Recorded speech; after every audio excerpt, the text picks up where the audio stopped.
படத்துல வந்து டிசப்பாயின்மெண்ட் ஒண்ணுமே இல்ல. ஒரே பிஜிஎம் வச்சு ஒரு படத்தை முடிச்சா எப்படி இருக்கும், அதே மாதிரி தான் இந்த படத்துல கொண்டு வந்திருக்காங்க.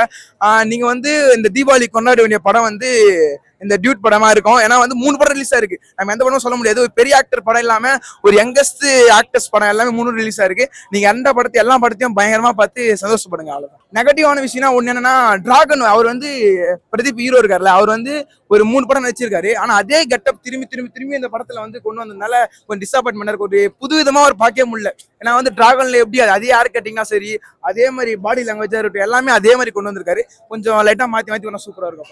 எமோஷனல் சீன் ஒர்க் அவுட் ஆயிருக்கு. அது வந்து ரொம்ப பேருக்குலாம் ஒர்க் அவுட் ஆகுது. இப்போ வந்து லவ் பண்றாங்கல்ல, இப்போ லவ் பண்றவங்களுக்கு வந்து இந்த கேஸ்ட் பிரச்சனையா இருக்கும் வீட்டுல, அவங்களுக்குலாம் இந்த படம் வந்து ரொம்ப எமோஷனலா கனெக்ட் ஆகும். மமிதா பச்சன் சூப்பரா பண்ணியிருந்தாங்க. தமிழ்ல வந்து அவங்க வந்து இந்த இவ்வளவு ஆக்டிங் வந்து கொடுப்பாங்கன்னு நினைச்சே பார்க்கல. ஏன்னா வந்து அவங்களுக்கு வந்து பிரேமலு படத்தை பார்த்தேன். அவங்க நீங்க எல்லாரும் பார்த்துருவீங்க. பிரேமலு படம் வந்து எந்த அளவுக்கு கொடுத்தாங்களோ அதே எஃபோர்ட் இதுல கொடுத்துருக்காங்க. என்ன ஒண்ணுன்னா, அவங்க வந்து கொஞ்சம் லைட்டா வந்து நம்ம நெகட்டிவா பார்க்க வேண்டிய ஆளா இருக்கும் இந்த படத்துல. மிச்சோடி செம்மையா இருந்தது படம். வேற ஒன்று